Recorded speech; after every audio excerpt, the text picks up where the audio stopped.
The Shark Deck.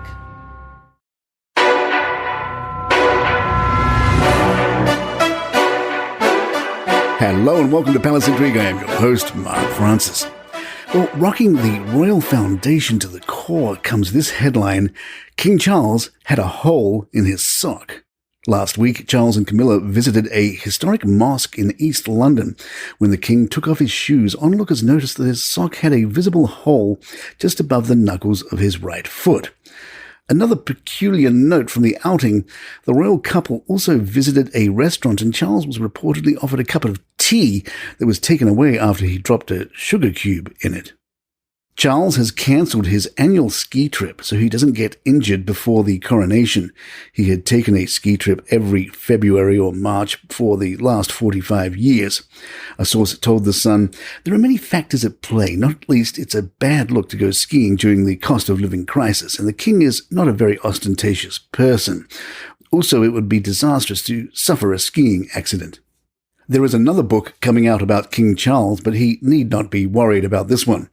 Book 97 in the Little People Big Dreams series tells the story of little Charles, who always knew that one day he would have a big job to do. As the son of Queen Elizabeth II, he was a prince, and in the future he was to inherit the throne of the United Kingdom. As a young man, he developed a passion for one cause, the environment. Charles recognized that plastics and pollutants were causing harm to Earth, and as the Prince of Wales, he spent all his efforts championing climate justice and sustainability. As a member of the royal family, Charles used his power to build important organizations such as the Prince's Trust, a charity that works to improve the lives of young people across the UK. And in 2022, when he became king, he pledged that he would spend the rest of his life serving his people with loyalty, respect, and love. The inspiring book features stylish and quirky illustrations and extra facts at the back, including a biographical timeline with historical photos and a detailed profile of the royal's life from little prince to grown-up king.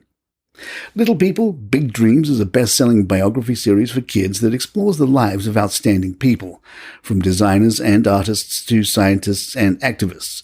All of them achieved incredible things, yet each began life as a child with a dream. So if you are a young man who hopes to be king someday, keep on dreaming.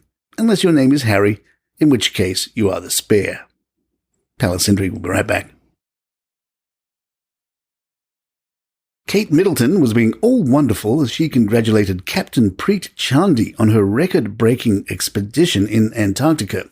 People explains, Chandi broke the world record for the furthest unsupported solo polar expedition in history. She covered 922 miles in 70 days and 16 hours, skiing for 13 to 15 hours per day while carrying her supplies on a 265-pound sled and battling temperatures of minus 22 degrees Fahrenheit. Kate greeted Chandi, known by her nickname Polar Preet, with a hug which may come as a surprise to Meghan Markle, who had suggested in the Netflix documentary that Kate is not a big hugger. Kate then dragged some tyres around. Chandi was showing some examples of her expedition training, and Kate decided to try out for herself. She removed her white blazer and put on a harness to drag a series of tyres across the floor behind her, simulating how Chandi pulled her sled. Saturday Night Live has been trying to get Harry to host. Page 6 reports SNL was in discussions with Harry in the run-up to the January release of his memoir Spare, but talks stalled at the 11th hour. A source said, "I know that Harry was all in. He was really serious about doing it, and it would have been great fun as a promo for the book." SNL producers have been after Harry for a while. Everyone on the show was really into the idea, and people would definitely have tuned in. SNL producers have been after Harry for a while. Everyone on the show was really into the idea, and people would definitely have tuned in.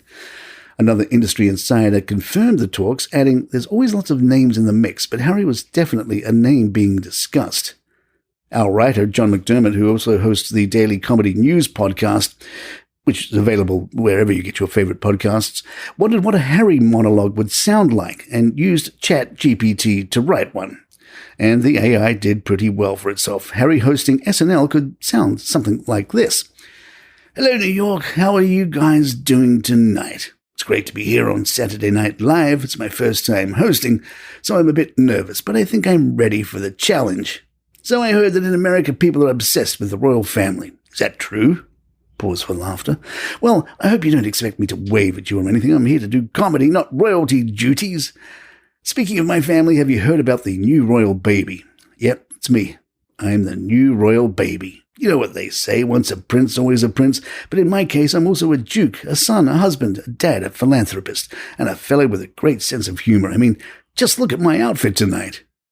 And let me tell you, it's not easy being a prince. People always expect you to be perfect, to have the right answer, to be the life of the party.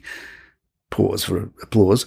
But let me tell you, I'm human too. I make mistakes. I have bad days. I even have a dad bod. So I hope you'll join me for a night of laughter and fun, and who knows, maybe I'll teach you a thing or two about being a prince. Pause for laughter. Or maybe not. Pause for more laughter and applause. And there you have it. If you'd like to email us, our address is thepalaceintrigue@gmail.com. And hey, if you like the show, please leave us a review or hit those stars there on the Apple iTunes app. I'm Mark Francis. My thanks to John McDermott. This is Palace Intrigue. Good times. Did you hear about the border collie who recycles trash when he's out on his walks? Or how about the bear that stole someone's Chick-fil-A, but good news, left the salad behind? Hi, I'm Johnny Mac, host of 5 Good News Stories. Don't worry, I have stories about humans too, like there's a woman who makes a living because she looks like Jim Carrey. It's my podcast. It's 5 Good News Stories. 5 Good News Stories. The number 5 Good News Stories. Twice a week. 5 Good News Stories. Oh, and Shamrock Shakes are back too. Good news. 5 Good News Stories, wherever you get your shows.